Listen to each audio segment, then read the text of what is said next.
Hello everyone, myself Dr. Mahfouz Alam, Department of Psychology, Karim City College, Mango Campus. And the chapter is Psychology and Life. And the topic is noise.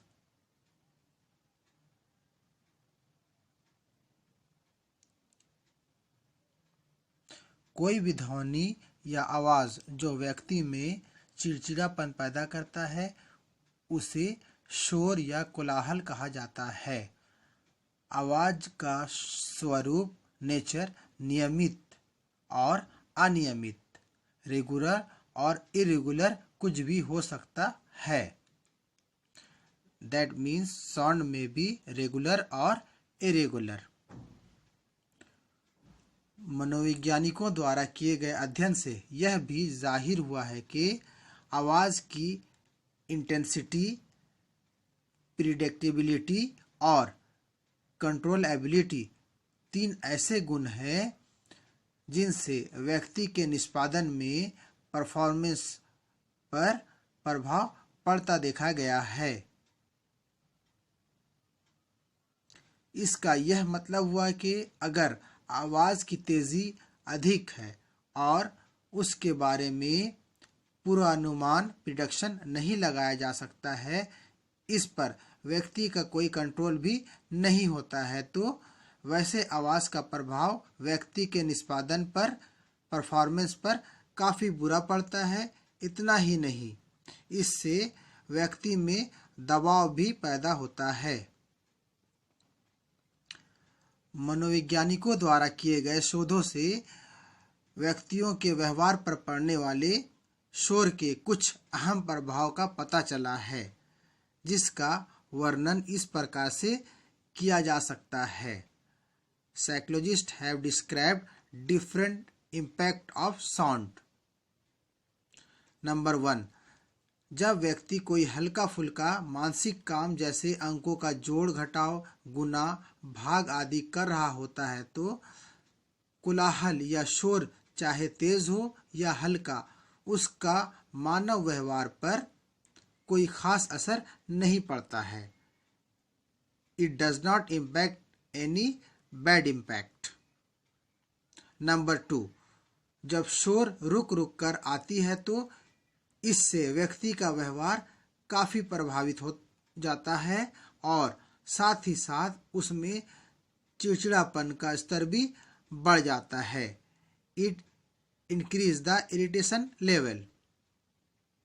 Number 3, जो व्यक्ति जटिल complex मानसिक काम कर रहा होता है तो उसमें मानसिक एकाग्रता, मेंटल कंसंट्रेशन की ज़रूरत भी ज़्यादा होती है। ऐसे हालत में शोर, खासकर अनियमित शोर का प्रभाव काफ़ी पड़ता है। इरेगुलर साउंड का असर ज़्यादा पड़ता है। नंबर 4, शोर से व्यक्ति का शारीरिक स्वास्थ्य पर भी बुरा असर पड़ता है।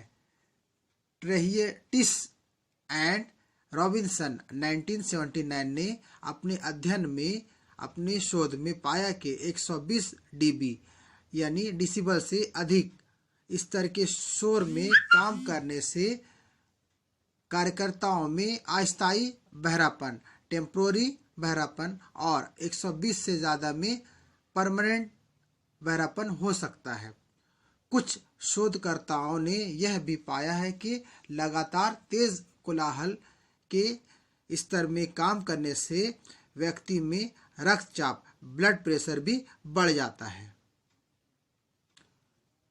नंबर 5, जब हालत ऐसी होती है कि व्यक्ति को तेज आवाज़ पर कंट्रोल होता है, यानी वह उसकी तेज़ी के स्तर को कम कर सकता है, तो उसके काम के निष्पादन में गलतियां कम हो जाती हैं, परफॉर्मेंस में मिस्टेक्स कम हो जाती हैं।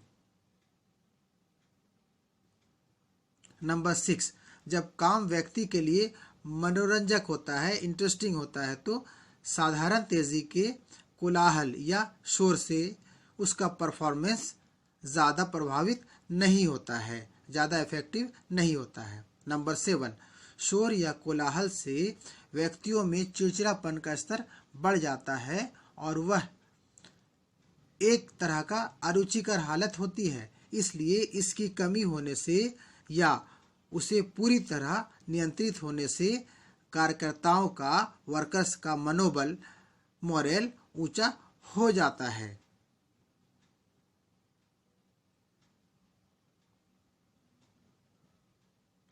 इस तरह देखते हैं कि आवाज या शोर व्यक्ति के निष्पादन में प्रभाव डालता है। It's impact the performance of personality.